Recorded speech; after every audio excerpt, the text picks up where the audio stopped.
আচ্ছা, এত রাতে কোথা থেকে আসছো? আসলে তোমার জন্য একটা গিফট এনেছি, অবাক হয়ে যাবে। থামো তো, নিশ্চয়ই আবার সেই চিরাচরিত গিফট, চিরুনি, টিপ। সেটার জন্য কে নিচে যাবে? একবার এসেই দেখে নাও, এত ভালো গিফট এনেছি যে দেখে তুমি চমকে যাবে। গৌতমের কথা শুনে অবনী স্তব্ধ হয়ে গেল। অবনী, প্লিজ একবার তোমার গিফটটা দেখে চলো। নাও। গৌতম আবানির হাত ধরে তাকে তার উপহারের দিকে নিয়ে গেল। আবানির চোখ যেই মুহূর্তে উপহারের দিকে গেল, সে হতবাক হয়ে গেল।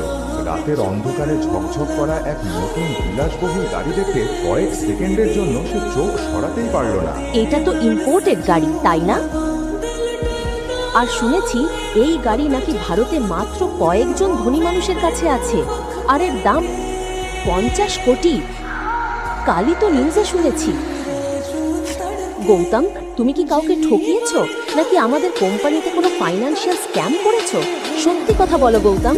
প্রকৃতি কি গৌতম চুরি করেছে, নাকি সত্যিটা কিছু অন্যরকম? এটা ছিল গৌতমের জীবনের সেই সত্য যেটা সে এখন চাইলেও আবানিকে বলতে পারত না। ইন্সপেক্টর স্যার, এত সকালে আমাকে কেন খুঁজছেন? শুনেছি একটা চোরাই ইম্পোর্টেড গাড়ি এই বাড়িতে এসেছে। এটা শুনে আভনি বুঝে গেল ইন্সপেক্টর সেই গাড়ির কথাই বলছেন যেটা গত রাত গৌতম এনেছে। হ্যাঁ, গাড়ি এসেছে, কিন্তু আমার স্বামী গৌতম এটা নিয়ে এসেছে। আমরা খবর পেয়েছি গাড়িটার দাম 50 কোটির বেশি। তো তোমার স্বামী মাসে কত আয় করে?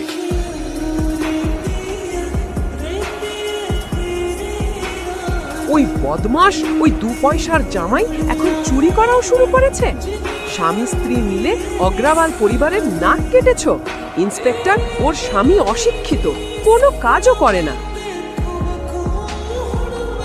তাহলে বেকার অশিক্ষিত একজন মানুষের কাছে 50 কোটির গাড়ি এলো কোথা থেকে?